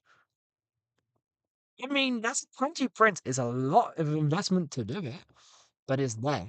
More specifically, for 2 CP and 1 token, you can actually make your Lord of Change basically the Everslave chicken. Because you have Strength 12 Bolt of Zinch, Strength 11 Rod of Sorcery, and also AP2 Rod of Sorcery and AP3 um, Oh no, oh no, I'm wrong. It's strength 13 for Into Zinch and strength 12 on a sorcery. You can make him a better ever stave chicken for 2 CP and a flux token. Okay, it's expensive. It's 2 CP. But this guy hiding behind a wall, using another unit within 9 inches of him to get line of sight and range, fucking this, and throwing away a token to just be able to kind of nuke something quite hard. That's actually not bad. It's expensive, but it's not bad. It's pretty good. It's pretty good. Okay. All right. Shooty Lord of Change, good. Um, I just don't like that it's 2 CP. That's just a bit pricey, but it is good.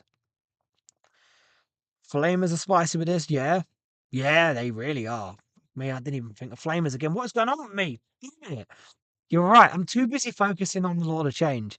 Um, Strength 7 -2 with the Lords with the flamers with this. If you're going to use this, like unless you've got no tokens, which I think it's going to be very hard to not have tokens when you use this, because you always get tokens anyway. Um, yeah, I think you always just spend the token, get the extra strength, get the extra AP. Um, yeah, you're right. Flamers actually with this are not too bad. Um, Burning Chariots might not be too shabby with this on the big profile. You're basically rocking a damage free last cannon at that point. But Flamers or Lord of Change, I think, is where this sits. I think Horrors don't hate it either. But yeah, Flamers or Lord of Change is where you're looking at this.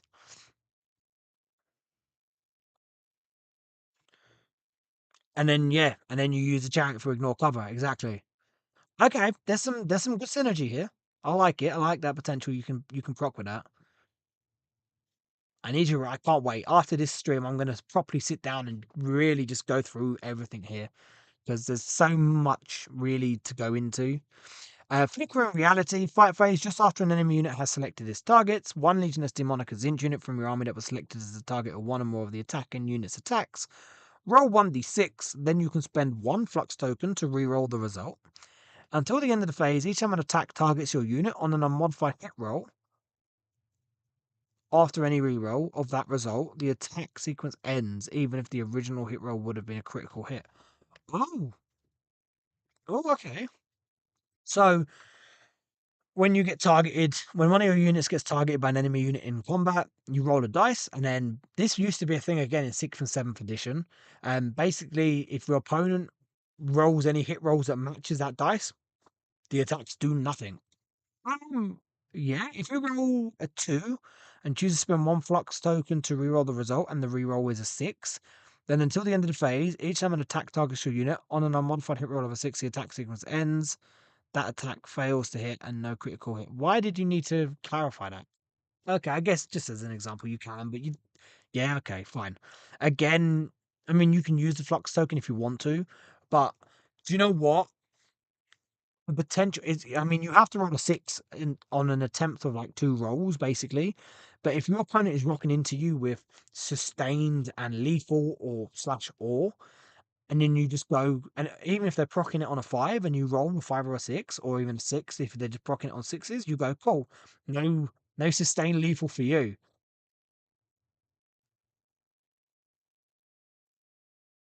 So I'm guessing, does that affect that? Until the end of the phase, each time an attack targets your unit on an unmodified hit roll, after any reroll of that result, the attack sequence just ends, even if the original hit would have been a critical hit. Corner's the only decent one. Wrong. Slanesh is also really good. If you can't see the value in the Slanesh one, I don't know what to tell you, but um, you can still 16 Deep Stroke. No, you can't. You can't. That's literally Warp Rifts. That's the demonic inclusion detachment rule. You cannot 16 Deep Strike outside of that detachment. Rename these fluff tokens. Um, Yeah, Pyrogenesis is expensive, but it is also good. But it is expensive, you're right. Flickering Reality, again, is one of those things that it's nice to have in the toolbox and could be useful if you roll the right number. But if you roll a 1 or a 2 on a unit that hits on 3s, that's pretty quick. but if you roll a 6 on a unit that has sustained and lethal or slash or, that's really, really good. Fateborn Nightmares, your movement phase or your charge phase. This is, yeah, move through walls, awesome.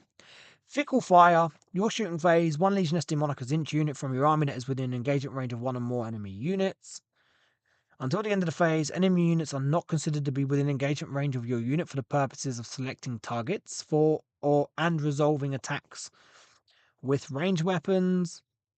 Until the end of the phase, each time an enemy model is destroyed while its unit is within engagement range of your unit, roll 1d6 and a 5+. Your unit suffers one mortal wound after the attacking unit is finished. So basically, you can ignore the -1 to hit if you're stuck in combat.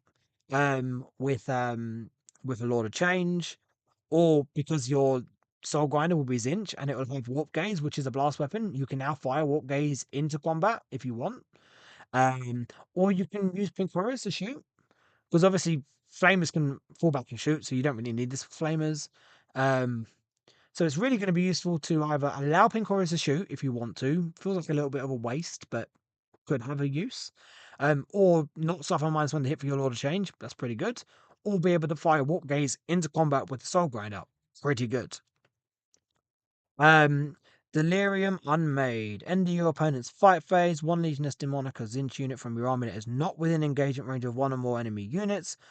Alternatively, you can spend 1 Flux token when you use a stratagem and target up to 2 Zinch units from your army instead of those, including those within engagement range of 1 unit. So you can choose 1 unit not within engagement range of an enemy unit, or spend the Flux token and choose up to 2 units which can be in engagement range of an enemy unit. Remove your units from the battlefield and place them into strategic reserves. Oh, we got Uppy Downy. Better yet, great Uppy Downy. It's the Uppy Downy. To be honest, I think all Uppy Downy sub abilities should have to come back in the next command phase. No, next command phase. Next reinforcement step of the movement phase. But um But some armies don't have that. Ours for demonic incursion does force you to bring it back in. This doesn't. They just go straight into strategic reserve, meaning they don't have to come straight back in. You can leave them there until you want. As they didn't start the battle on the board. They didn't start the battle in strategic reserves, meaning they ignored the penalties or the restrictions for it. And also being able to, oh wow. So uppy downy, and for a flux token, you can pick 2 units up and just pull them away. This is good to get Lords of Change out of bad spots. Okay.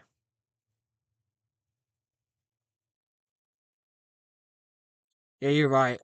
Like, flickering reality, it's cute, right? I think in a case where you really need something to survive, you take the chance and hope to roll a 6, maybe, or maybe a number that could potentially save you. Roll a 4 or 5. It could still get rid of a few hits that they make, but it's not something you're probably going to use often. Out of 5 games at an event, you may use it once, maybe. Um,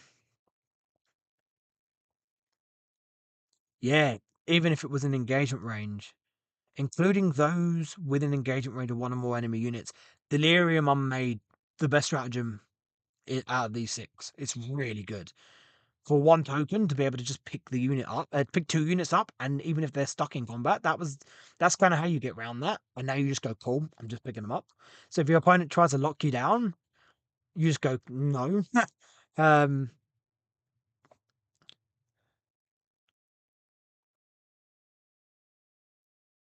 the aura that gives 4 up front up on mortals can help to mitigate the backlash from fickle fire.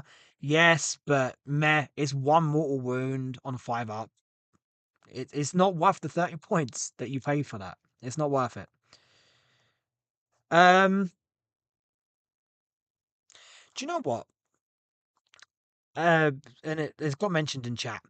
As far as having like casual or a fun event or a narrative event, this seems like a really fun detachment.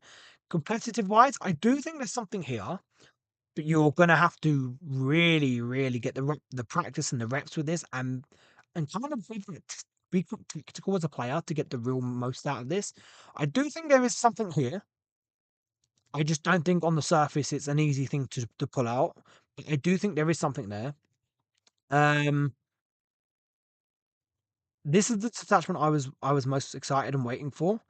I'm a little bit deflated on it. I can't lie, just a little bit. But I am looking at some stuff and going, I could make this work, but it's going to take some work to do it.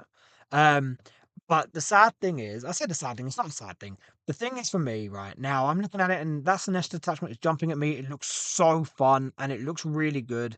And as much as Zinch is my favorite god, Keepers are my favorite great demon, and Keepers look really good in that detachment. Um, so Fickle Fire lets everything tune into that. Hold on. One Legionist Demonic Zinch unit from your army that is within engagement range of one or more enemy units. Until the end of the phase, enemy units are not considered to be within engagement range of your unit for the purpose of targeting it. Oh, yeah, you're right. Again, I need to sit down and properly read these detachments, not just read them quickly on stream. But yeah, so, okay. So you can fire blood, so again, you can fire your Soul Grinder's Warp Gates into a unit in combat. Okay, that's pretty good. Also, you can just target units that you couldn't normally target. Like if your opponent charges a Lord of Change with, I don't know, 8 pounds. If you don't want to fall back because you just want to get as much damage on that unit, this is a really good thing to point. Okay, Fickle Fire is really good. Fickle Fire is actually really good. Delirium on Maid is really good. Like really, really, really good. Fateborn Nightmares. I mean, yeah, it's decent. It allows this detachment falls less likely to benefit majorly from it than the other three. But at the same time, to stop your restrictions on, say, your chariots or Lord of Change from trying to go through walls, it's nice to have. Impossible Eclipse, just I don't know. It feels like it would be amazing if you got more well, it would be amazing if you got more benefits from the shadows. I just feel like it's a little bit lackluster. Pyrogenesis is good, but also expensive. Flickering Reality is incredibly situational. Um, and relies on you basically rolling well on that dice. Um, the strats.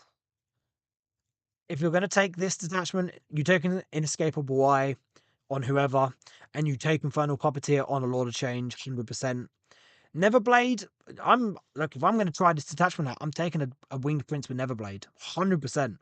Um, and then Improbable Shield, meh, I don't think that's worth it. And then the Fates in Flux, the Flux tokens themselves are nice, but you're going to have to be tactical with using them because you give them to your opponent as well. So yeah, so I mean, I like it. I don't hate it. I actually think there's something here. And it looks like it would actually have some fun to it. The Noble detachment feels a little bit eh. It feels a little bit meh. Um, but I think there is some stuff there. But if you're running mono Nurgle, I think you're getting more use out of Demonic Incursion. The Sineshi one is really, really good, and I think that's where I'm going to end up going to start with. The Corn one is also really, really good. So them two are definitely really good. And definitely I would, if you want to try them out, go for it. I think you could do quite well at events with them. If you want to play the Zinch one, I definitely think you need to get reps in with that. The Nurgle one, I mean, it looks like you could have a little bit of fun with it and some play with it. I just feel like if you're going for like the best result you can get and you want to go Nurgle, you just go Demonic Incursion. But Demonic Incursion is also really, really good.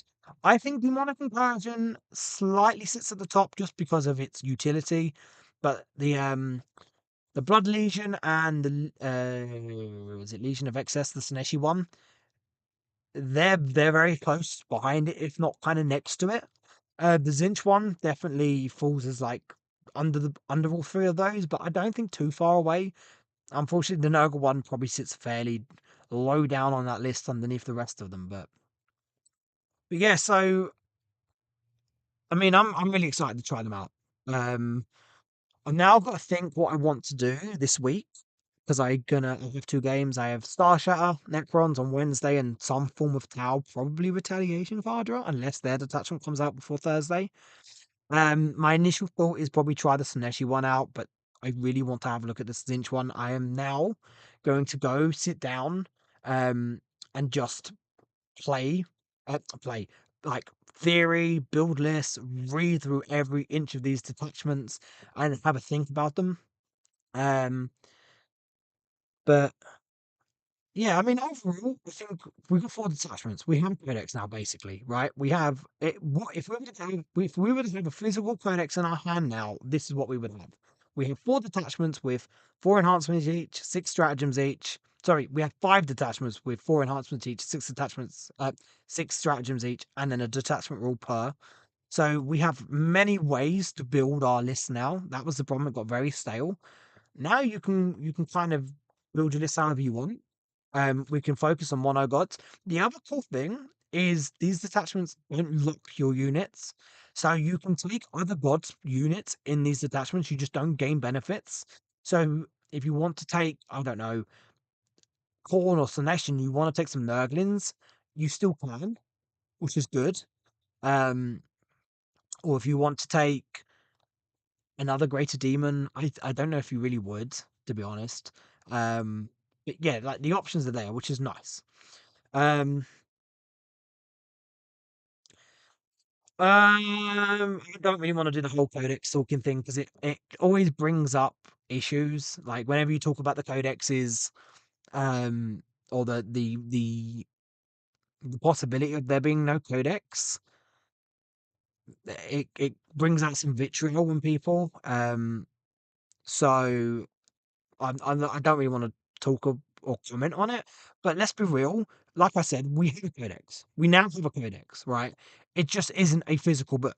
It's a digital download, but we have a codex. We have five detachments, all with stratagems, all with a detachment rule, all with enhancements.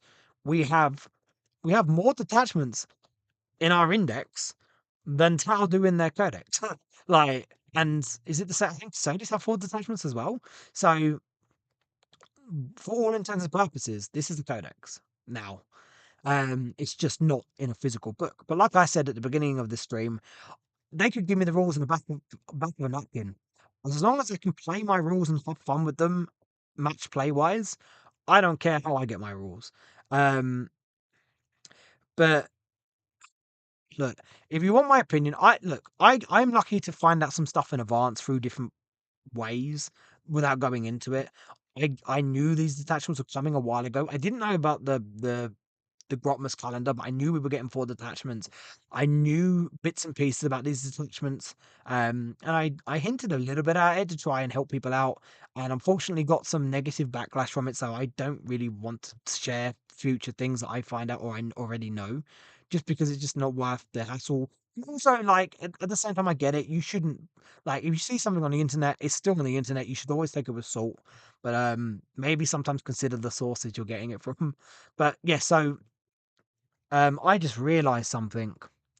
I did this entire stream and I didn't have the fucking the video of the detachments on or the screen share of the detachments on. Oh god damn it, why did no one mention it? Why did no one just sit there and listen to that watch a little bit of me talking with an empty screen? Oh, that's annoying. Oh well, you were listening to me, right? You didn't need to see. You can have it on your phone in front of you, so that's fine.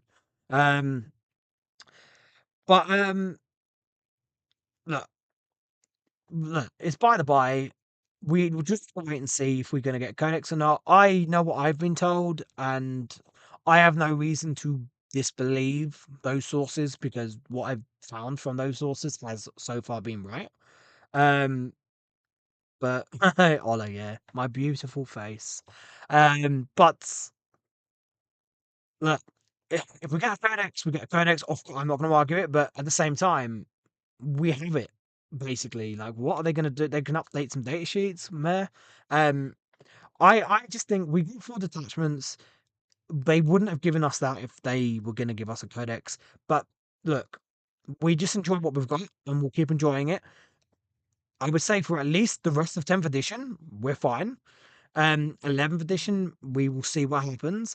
But I assume we will know much more when um the God specific Legion books come out. So Thousand Sons, Death Guard, Emperor's Children, World Eaters, similar to how the Imperial Agents, when they got released, they said in the article, the first article talking about it, that Death Watch were not getting a codex, but then they also confirmed Grey Knights were getting a codex. So I would assume if we are going to be shuffled, or the god, like each of those attachments are going, each of those codexes are going to get like a section of god specific demons, but then they will also have the decency to say this does mean there will be no codex for demons, or no official physical codex for demons going forward. But again, hopefully, since you would assume they're not going to reset the edition again, because it seems to be every other edition. So 8th edition was a reset, 10th edition was a reset. So you would assume the next reset edition will be 12th, meaning these detachments should still work in 11th. And they basically say, this is what you have. We can, they will be updated regularly, blah, blah, blah. Which is fine, because again, we now have a codex. We have 5 detachments. The only thing we could get that we haven't got at the moment is a Disciples of Bellicor detachment, which may or may not come in the future. We don't know. But if the announcement comes, and I would assume again it will be in that first it will be in that first like reveal of whatever army or whatever legion comes first. It will be in there, assuming they will say, we're not getting a codex, and then we can go from there. And then that's where we need to stand up as players of this faction, people who love and are very passionate about this faction, and we basically make our voices heard. Um, we let them know, this is the wrong thing to do, and show them that we love it. Show them that this is not a good decision. But look, I didn't even want to get into this conversation. I've now put myself into it. It's something we can look up to if it happens in the future. More specifically, we have 5 detachments now. We, again, for all intents and purposes, have a codex that we can use. It's just a digital copy. It doesn't matter. It does not matter how the rules come, as long as we get the rules and we're allowed to use them. That's all that matters. Um, Demonic Incursion is still a great detachment. The Colonist Nesh ones are fantastic. The Zinch one is cool, and I think does have play if you build right into it and get the practice with it. The Nurgle one, I think will have some play, but it's definitely not the most competitive one. And if you're going to go mono Nurgle, you're probably going to stick with Demonic Incursion. But we will see. I'm really looking forward to testing some of these out, and I'm really looking forward to see how everyone else gets on testing these out. Um, but we've been talking now for nearly 2 hours, so we are going to call it there. But we've been waiting for this day all month, and we finally got it. And I'm happy overall. I'm excited. I'm now going to sit down with my phone and my laptop, and I'm going to build loads of lists. And probably, like I said, I'm probably going to start with the Sineshi one, but we'll see. So, thank you for tuning in and listening to me ramble on for the last couple of hours as we talk through these detachments. And stay tuned, because we're going to have a lot of content now. We're going to have a specific single video focus for each of the detachments, and then we're going to do a list building video for all 5 detachments individually as well. So, thank you.